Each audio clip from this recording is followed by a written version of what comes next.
Madame, Monsieur, bonsoir et merci de la fidélité à ITV en ce 16 avril 2020. Voici la colonne vertébrale du journal. Le casse-tête des loyers ne connaît pas les saisons, c'est effroyable toute l'année et c'est pire en ces moments de crise généralisée. Les locataires vulnérables se sont peut-être vus enlever une épine du pied avec l'interdiction de toute forme d'expulsion qui vient donc d'être adressée par le chef de l'État. Les techniciens de surface tiennent un métier absolument risqué. C'est encore plus vrai en cette période où il faut redoubler d'attention pour éviter les agents pathogènes nichés aussi bien dans nos poubelles que dans les camions de ramassage des ordures ménagères. Le coup de maître de 5 chaînes de télévision qui ont réussi la prouesse de réunir 100 millions CFA pour le compte de Force Covid-19. Les sommes ont été obtenues grâce à une série de télétons coproduits par 2STV, 7TV, Walf TV, DTV et ITV. Le ministre a reçu le chèque. C'est un jeudi pour le moins inquiétant sur le front des annonces de positivité au coronavirus dans notre pays. 21 nouveaux malades ont été retenus sur la fiche des autorités sanitaires et donc cela génère un peu plus d'angoisse. La morsure du coronavirus est terrifiante en Europe et aux États-Unis en termes de létalité. Plus de 90 000 morts en Europe et 30 000 décès en Amérique. C'est la course là-bas à la comptabilité macabre. Le développement de toute la titraille dans un moment.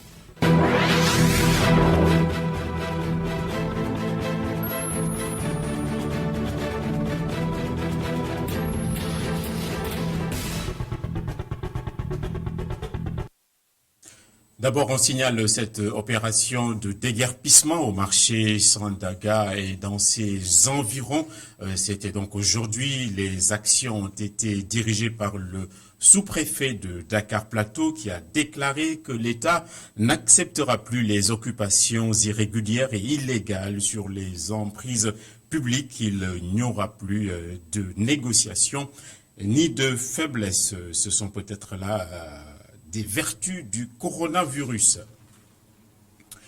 Il ne peut donc plus y avoir d'expulsion ni même d'humiliation concernant les citoyens en situation de location chez nous. Les bailleurs immobiliers ont été donc invités à desserrer l'étau. Le chef de l'État a ainsi interdit toute forme d'expulsion par ces temps. De grandes difficultés, les locataires sont soulagés. Les bailleurs, quant à eux, ne semblent pas s'opposer à cette mesure, mais demandent eux aussi, et comme tout le monde, à être secourus. Reportage de Mamadou Abdougueye Kassé et Mafalfal.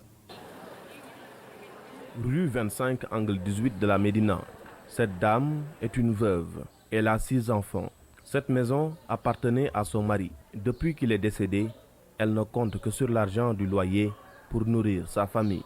Mais elle rencontre beaucoup de difficultés pour se faire payer par ses locataires. Cette mère de famille dit toutefois comprendre la mesure présidentielle, laquelle est de ne pas expulser les locataires en cette période d'état d'urgence. Les locataires nous doivent toujours de l'argent. Ils restent jusqu'au 10 du mois sans nous payer. C'est difficile, c'est vrai, mais qu'ils comprennent eux aussi que nous avons des familles à nourrir. La maison des Camara est à 2 rues de celle de Fatoumata. Cette dame, son époux et ses enfants occupent le premier étage. Aujourd'hui, son mari ne travaille plus et son activité à elle est à l'arrêt. Raison pour laquelle elle loue la mesure prise par le chef de l'État. C'est une bonne nouvelle, je paye 100 000 francs chaque mois. Mon mari ne travaille plus et mon activité, elle, est à l'arrêt. Je dois me débrouiller tous les jours pour donner à manger aux enfants. Ce monsieur est le gérant de la maison. Lui non plus ne s'oppose à cette mesure présidentielle. Mais il demande toutefois au chef de l'État de les accompagner. Les locations sont vraiment maintenant, pour les payer, c'est difficile. Donc nous, en tant que bailleurs, nous devons avoir une compréhension sur eux. Et puis l'État aussi fait un accompagnement envers eux aussi pour les aider. Nous aussi, on doit les comprendre, ne pas les sortir, ne pas les faire tout pour qu'ils paient leur loyer comme il le faut. L'État aussi doit nous soutenir aussi les locataires. Ici à Grand Dakar, ce couturier a loué ce magasin. Il fait tous les jours la navette entre la banlieue et le centre-ville. Avec le couvre-feu, son activité est au ralenti. Vu que les actions ralentissent, à ce moment-ci, sortir les locataires, je ne pense pas que ça soit une bonne idée. Ce n'est pas normal du tout. Vu cette situation, avec le nombre de réduites, faire sortir un locataire, ce n'est pas normal pour moi. Donc c'est à saluer. Le président de la République a invité les bailleurs à être compréhensifs avec les locataires qui ne sont pas dans les dispositions de s'acquitter à leur obligation de payer le loyer. Toute expulsion est prohibée en cette période d'état d'urgence.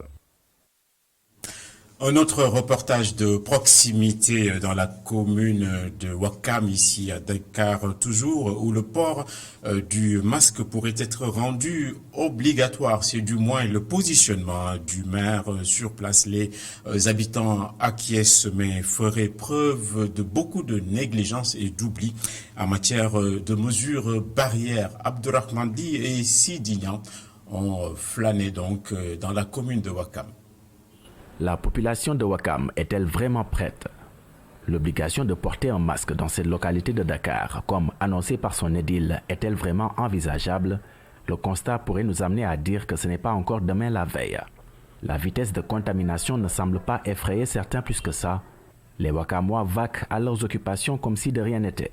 Un fait qui relève d'une inconscience d'une poche de résistance de la société ou encore une population qui, par ailleurs, ne sait plus où donner de la tête avec la dépense quotidienne. On peut dire qu'ils ne savent pas presque la gravité. C'est la raison pour laquelle ils ne prennent pas ces précautions, mais il est préférable de porter des masques et tout. Mais le problème, c'est qu'il y a un problème social d'abord.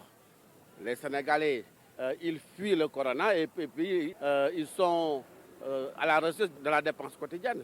L'exception justifiant ainsi la règle, ceux-ci pensent que l'obligation du port de masque, ici à Ouakam, doit relever d'une conscience individuelle au vu d'une trentaine de cas enregistrés dans cette commune. Même s'ils n'avaient pas dit ça, on va le faire puisque c'est notre santé avant tout. Moi, je suis d'accord aux instructions des médecins, conformément aux instructions de l'Organisation mondiale de la santé.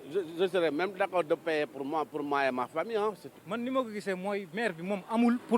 Je pense que le maire n'a pas à nous imposer le port du masque. Nous portions des masques bien avant qu'il ne prenne cette décision, car nous sommes conscients du fait que le coronavirus fait des ravages dans le monde. Il n'a pas à nous imposer quoi que ce soit. Des précautions à prendre absolument pour freiner la propagation de ce virus, surtout avec cette hantise des cas communautaires. Et malgré le virus, il n'y a pas d'aplatissement des opinions. Ainsi, Y'en a marre a demandé des comptes dans un communiqué rendu public. Les Yanamaristes ont déploré le retard dans la mise en œuvre d'un comité de pilotage de force Covid-19. Cela génère des suspicions qu'on note déjà dans la distribution des secours destinés aux populations. L'organisation demande que les Sénégalais soient rapidement édifiés.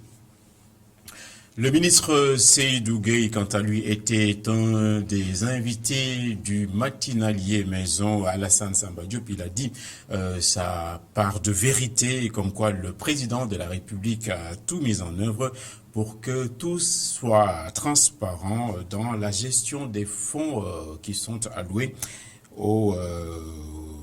à Covid-19 ainsi que leur utilisation. Donc seulement le ministre conseiller a précisé qu'il y va de la responsabilité de chaque ministère sectoriel d'édifier les Sénégalais pour que nul n'en ignore. On va entendre donc Seydou Gueye avec Cher Hassan Afan. La première garantie que les Sénégalais doivent prendre pour argent comptant, c'est l'engagement du président de la République, son Excellence Macky Sall, qui dès l'entame a posé comme une contrainte, au-delà d'être un objectif, la transparence et la régularité des opérations. Il y a eu une procédure d'appel d'offres Et ceux qui ont soumissionné ont accepté de travailler avec un prix en deçà du cours du marché. Ce qui me semble important, c'est de donner toute l'information en cohérence avec ce que le président de la République a indiqué, puisqu'il est allé beaucoup plus loin dans cette idée de transparence, avec son projet, la mise en place d'un comité de pilotage qui devrait comprendre l'État, la représentation parlementaire dans toute sa diversité, société civile et tous les acteurs dont la présence pourrait contribuer à la consolidation de la transparence. Et cette chaîne de transparence, elle ne s'arrête pas au ministère. Elle vient au niveau de la commune et des quartiers pour que le ciblage qui doit être fait le soit en toute transparence, en toute régularité, pour que la distribution puisse être faite de façon équitable. Que les denrées aillent aux nécessiteux, que les denrées n'aillent pas aux militants politiques. Et ça, c'est un engagement et c'est un combat du chef de l'État. On le sait déjà, les écoles sont fermées. Le décrochage scolaire constitue un des pires effets du coronavirus. Tout le monde en est très très malheureux et certains tentent de lutter contre le fatalisme en entretenant la flamme des cours délivrés à distance par le biais des outils numériques, et cela malgré les difficultés de connectivité. On écoute en cela le directeur d'un établissement supérieur privé, donc qui est passé lui également dans la matinale d'Alassane Samba Diop. Face à la situation qui s'est présentée à nous, qui est une situation inédite, nos groupes n'ont pas eu d'autre choix que de s'adapter. Donc dans ce sens, a initié la mise en place d'une plateforme, une plateforme qui permet de reproduire parfaitement les conditions de déroulement du cours, donc qui permet à un prof d'être visible, d'interagir avec un groupe d'étudiants qui ont la possibilité d'être des artisans dans la construction du cours. Aujourd'hui, l'accueil de la plateforme s'est fait de manière très favorable par nos apprenants qui sont plus de 5000 à se connecter chaque semaine. Donc il faut dire que les inquiétudes qu'on a eues autour du bon déroulement de l'année académique, finalement, n'ont pas été avérées parce qu'on a su, avec cette réactivité, mettre en place un dispositif qui permet de pallier au fait qu'on ne puisse plus dérouler les cours en présentiel et qui permet par contre de poursuivre les activités d'enseignement, les activités pédagogiques. Et autre reportage tellurique à ce stade du journal, les masques ainsi que les gants sont parfaitement indiqués, mais ça finit souvent sa course dans nos poubelles. Et sous ce rapport, les techniciens de surface qui s'occupent donc du ramassage d'ordures sont quotidiennement ultra exposés. Ils sont en contact rapproché et en permanence avec les microbes, avec aussi des outils, malgré des outils de protection qui sont restés donc dérisoires et faits de briques et de broc, avec ces outils contente donc d'améliorer son sort. Reportage d'Oumar Khan. Ils font le tour des quartiers pour ramasser les poubelles. L'entreprise pour laquelle ils travaillent a mis à leur disposition des masques, des gants et des bottes, mais c'est à peine s'ils utilisent les masques. Le métier les expose à toutes sortes de maladies, disent-ils. Aujourd'hui, plus que jamais, ces éboueurs disent se sentir en danger. La publicité dit bien que si quelqu'un tousse dans un mouchoir, il doit le mettre à la poubelle. Et celui qui prend la poubelle dans tout ça, vous imaginez, il est plus exposé que tout le monde. On parle de ces cas communautaires. Imaginez un peu les risques que nous encourons avec la poussière des ordures. Déjà, on n'a nulle part où prendre un bain à part chez nous. Tu rentres, tes enfants viennent t'embrasser. C'est vraiment très compliqué.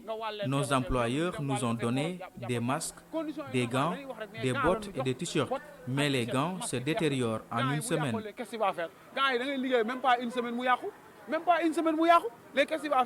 Un risque mal payé, très mal payé, nous ont-ils dit. Pour vous donner un aperçu de notre salaire, l'indemnité de logement des enseignants est supérieure à notre salaire. Alors que chaque jour, nous côtoyons les dangers. Nous rendons propre la cité. Et si la cité est propre, il n'y aura pas de maladie. Nous travaillons tous les jours et à la fin du mois, nous touchons des miettes. Nous n'avons ni indemnité de logement, ni prime de risque, ni prime de motivation.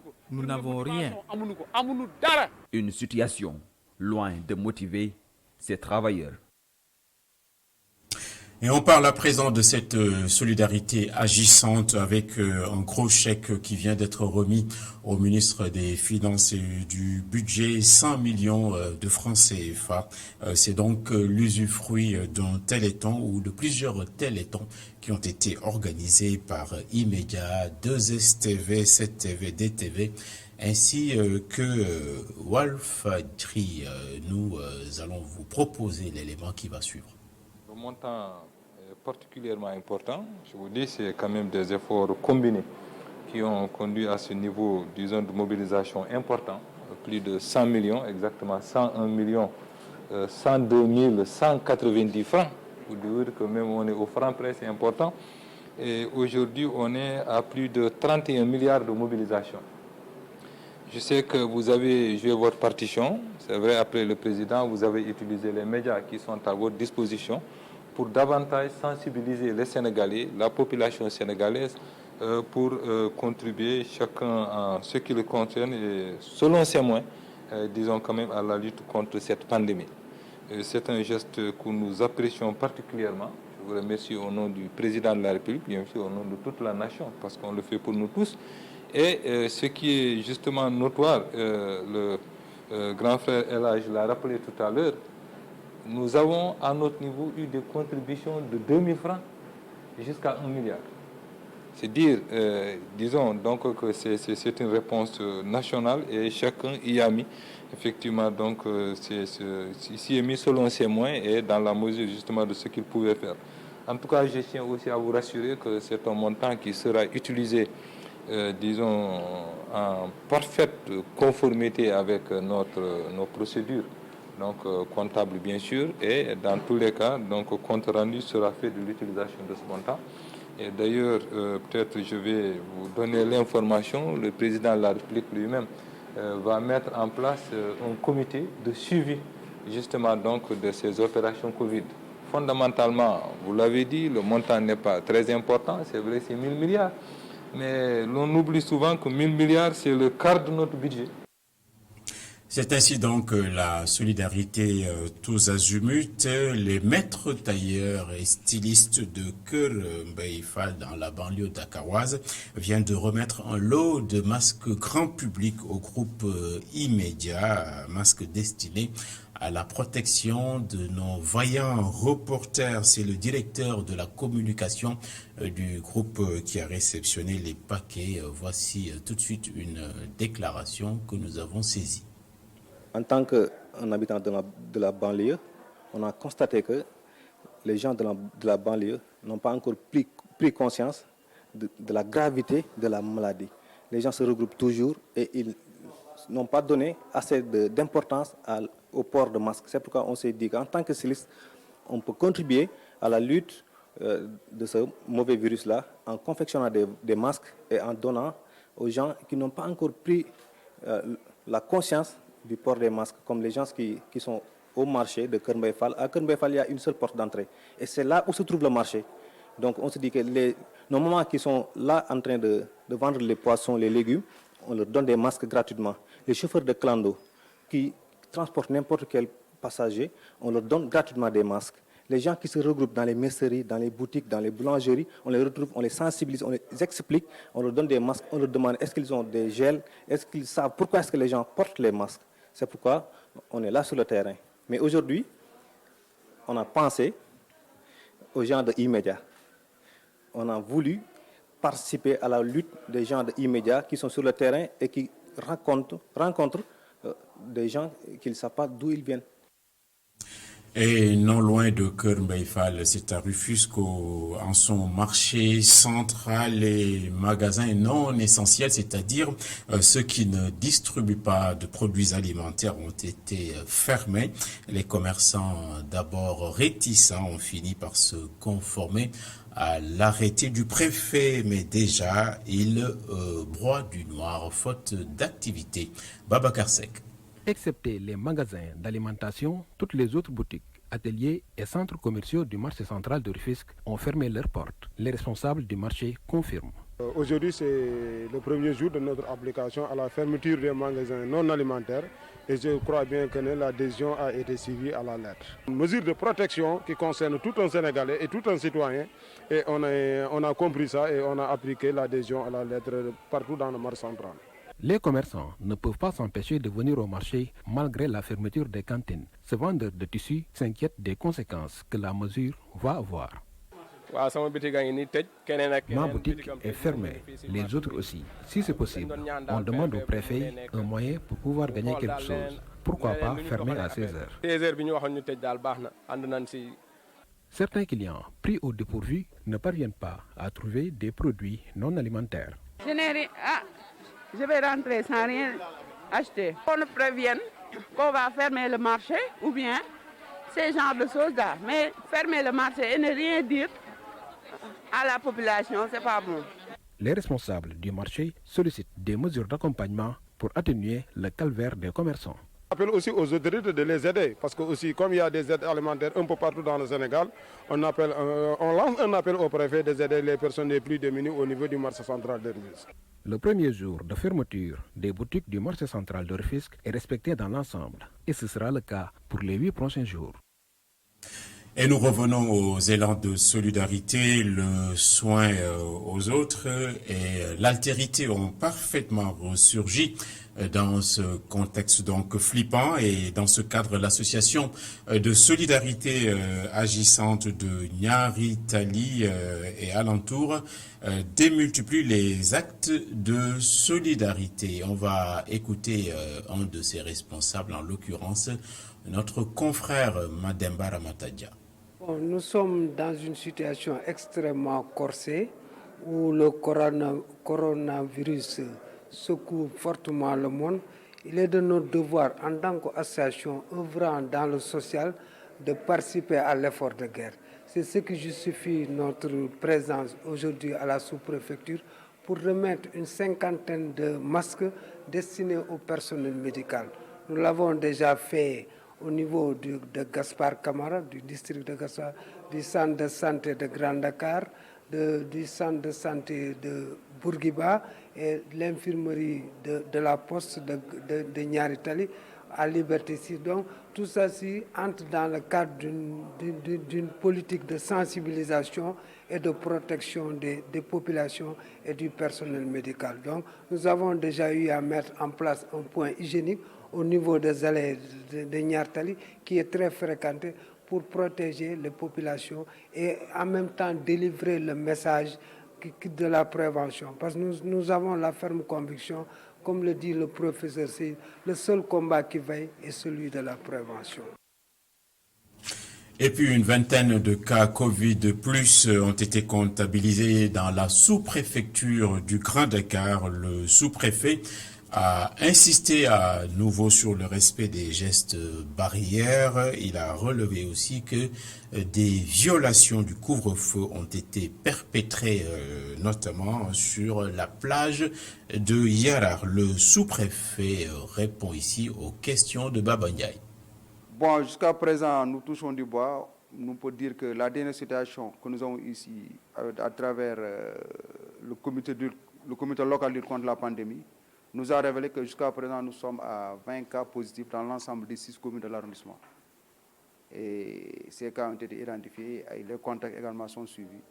Et depuis lors, même demain d'ailleurs, nous avons une réunion avec le médecin et les maires et les commissaires de police dans le cadre de ce comité. Et nous pensons que la situation va aller à la baisse, mais ne va pas vraiment s'étendre davantage. Et nous n'avons pas pour l'instant de cas communautaires. Et nous estimons quand même qu'on s'en sortira bientôt. Nous avons identifié plusieurs stratégies dont la principale et qui porte surtout la sensibilisation sur les bons comportements à travers le respect des mesures d'hygiène, mais également surtout parler aux gens de ne pas vraiment atteindre les places publiques, mais surtout également insister sur les mesures prises par l'État, à savoir le couvre-feu, que ne soit pas violé, notamment le soir, parce que ça diminue quand même les rassemblements qui se faisaient la nuit. Parce que ce qu'on connaît bien Grand Dakar, c'est qu'à partir d'un point jet d'eau, jusque dans les coins les plus reculés de cet arrondissement et de ces 2 communes, nous avons souvent des rassemblements humains très importants à travers des gangs, des daïres, des trucs, des matchs de football. Et tout cela, quand même, aujourd'hui, je ne dis même pas au ralenti, mais est presque effacé de notre circonscription. Et la chambre Covid se remplit dans notre pays. 21 nouveaux cas ont été déclarés par la directrice de la santé. Un jeudi donc assez angoissant.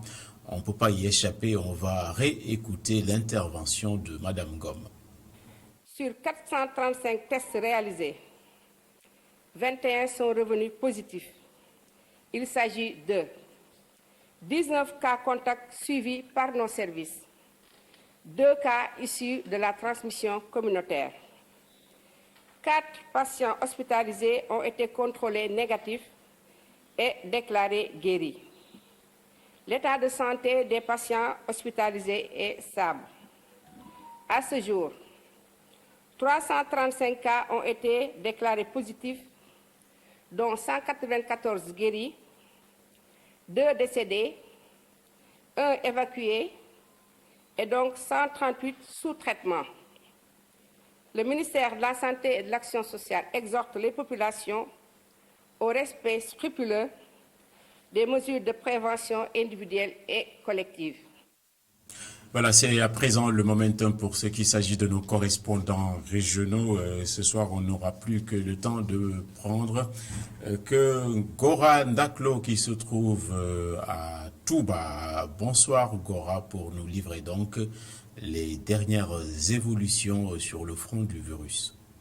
Bonsoir Hassan et bienvenue à Touba. Alors retenez que la capitale du mouridisme a enregistré un deuxième cas issu de la transmission communautaire, ce qui fait désormais un total de 28 cas sur les 335 cas déclarés par le ministère de la Santé et de l'Action sociale depuis le 2 mars. Alors en ce qui concerne le nouveau cas, il s'agit d'un homme d'une quarantaine d'années. Il est vigile au marché Ocas de Touba, un lieu très fréquenté par la population de la capitale du mouridisme. Vigile même très connu par bon nombre de personnes. D'ailleurs, l'autorité médicale de la région est en train de faire une line listing pour distinguer les contacts du nouveau cas testé positif au Covid-19. Conséquence, le centre de traitement de Darou Marnan qui a été nettoyé et désinfecté va devoir reprendre du service. Alors pour les personnes mises en quarantaine au campement de Mbaké, 14 parmi eux ont été testés négatifs, mais ils restent toujours confinés en attendant de refaire d'autres tests de confirmation. Merci beaucoup Gora Ndaklo, et un peu moins de nombrilisme pour voir ce qui se passe ailleurs. Le bilan dépasse 90 000 décès dans le vieux continent en Europe. L'OMS vient d'ailleurs de demander aux Européens de ne pas baisser la garde. Ce continent est horriblement affecté avec sur le podium respectivement l'Italie, l'Espagne, la France et le Royaume-Uni. Et pendant ce temps, l'Amérique de Donald Trump a atteint la barre symbolique des 30 000 morts, alors que donc le président américain réfléchit sur les voies et moyens de déconfiner son pays. Un dernier sujet donc, avant que de lever le rideau, nous sommes inondés de soucis en ces moments, on le sait, dans beaucoup de quartiers de Wakhinane, dans la banlieue. Les habitants ont opposé un refus catégorique à la cession des habitations qui sont en proie aux inondations, et cela fait du bruit du reste là-bas, en fait avec des interpellations donc adressées aux autorités compétentes. Ça n'a rien à voir avec le coronavirus, mais Mamadou Lamine Fati a décidé de nous en parler. Le collectif des populations de Dar Rahman de 1 à 8 à Wakhinane Nimzat est très remonté contre l'autorité municipale. Les habitants dénoncent, selon leurs termes, l'usurpation des terrains qui ont été déguerpis à cause des inondations. Depuis le départ, il y avait le délégué de quartier de Dar Rahman 4 qui avait voulu qu'une voie soit dégagée allant de Dar Rahman 6 à Dar Rahman 4 pour permettre aux véhicules d'accéder et de ramasser les ordures. À un moment donné, les gens de la mairie ont commencé à remblayer les autres parties. qui ne sont pas concernés. On les a côtoyés en leur demandant le pourquoi. Ils ont dit qu'il y a le délégué qui a voulu une mosquée soit faite à l'endroit là où ils sont en train de rembler. À un moment donné, ils ont continué à rembler jusqu'à étouffer le lac. On les a côtoyés en leur disant que le pourquoi. Ils ont convoqué à la mairie en nous disant qu'ils veulent déguerpir les mécaniciens qui se retrouvent derrière le poste de police. On leur a dit que niet. S'il s'agit de créer un centre de formation polyvalent, il n'y a pas de problème. Une mosquée, nous sommes pour. Un centre de formation polyvalent, nous sommes preneurs. Tout sauf des garages mécaniques. Selon les membres du collectif, tous travaux entrepris dans cette zone risquent d'étouffer le lac qui recueille les eaux de pluie. Maintenant, pourquoi le préfet a arrêté les travaux? Parce qu'ils sont en train d'étouffer le lac. Et ceci n'est pas normal. S'ils étouffent le lac, les répercussions, ça sera à la population. C'est une zone inondable. Le président ne peut pas mettre, regardez ici, ne peut pas mettre des milliards ici sur ces ouvrages. À un moment donné, des gens mal intentionnés viennent ici pour étouffer le lac. Au nom de quoi? Nous appelons les autorités supérieures à venir régler la situation. S'ils veulent régler la situation, ce n'est pas aux alentours ceux qui sont à côté du maire. Mais on appelle le préfet, on appelle le maire lui-même, n'est-ce pas, et les habitants de Dar Rahman. Ici, c'est Dar Rahman. Nous sommes les habitants de Dar Rahman. Depuis la démolition des maisons dans les quartiers de Dar Rahman à cause des inondations, l'espace fait souvent l'objet de litiges entre des agents de la mairie de Wakhinane Nimzatt et les populations de cette zone qui souhaitent l'arbitrage de l'État. Merci Fatih. Ainsi donc se referme ce journal. Dans un instant, vous aurez Khair Corona avec Khalifa Diakhaté. Il y aura également couvre-feu comme tous les soirs avec Boupa et toutes ces équipes. Les dernières informations à minuit. Nous vous remercions de votre parfaite attention et bonsoir.